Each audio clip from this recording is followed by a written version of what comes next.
I'm Edward Martinez, and I live in Santa Cruz, California. The piece that we're doing here is about how we all need shelter.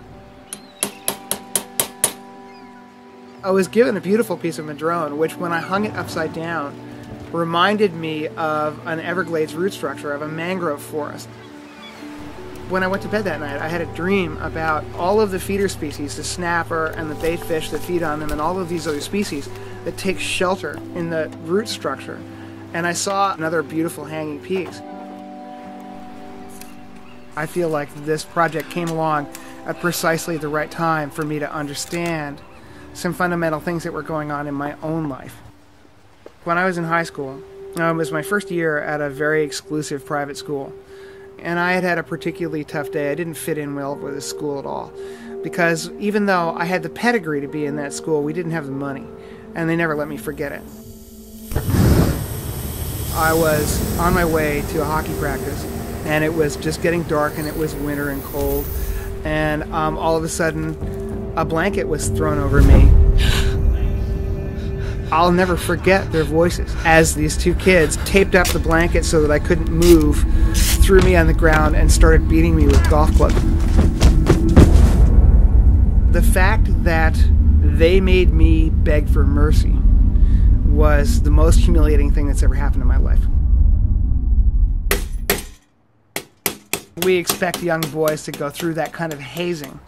You know, we do it as fraternity rituals, we do it in the military, we do it in police departments. You know, but what it did was it made me whimper and cry, and that whimpering and crying made me feel weak and exposed and vulnerable.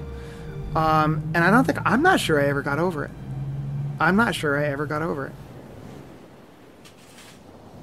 While we're young, we need shelter.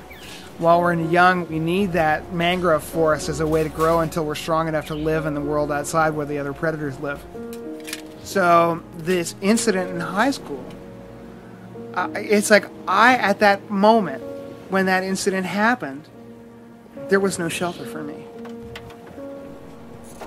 I can look back on this with anger, or I can look back on this with regret, or I can acknowledge that my bullies were damaged goods as well, and put my own wound aside for a moment and say there were probably wounds going on in their life. Forgiving the people that did that laid that shame on me or laid that guilt on me was easy. But what was really hard, and what was probably blocking my whole life process, was that I hadn't learned how to forgive myself. I hadn't forgiven myself for being stupid or being lazy or having a bad attitude. And in a way, the shame is one of those things that you almost can't forgive yourself for. And so the last 4 years of me becoming an artist and becoming an entrepreneur and taking a risk has stripped away all these layers of the BS that I used to carry around with me. I couldn't grow a new shell until I ripped off the old one. And my artwork has been such a major part of that process. To take a piece of sort of cast-off material and reshape it and make it something beautiful is kind of what I've done to myself over the last few years. The forgiveness process has really been about learning how to buff myself.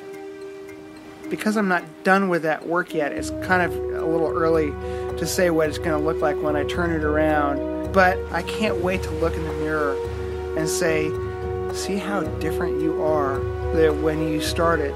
And so I look forward to that journey. And the fact that I can look forward to that kind of process is a good sign that I'm ready for it.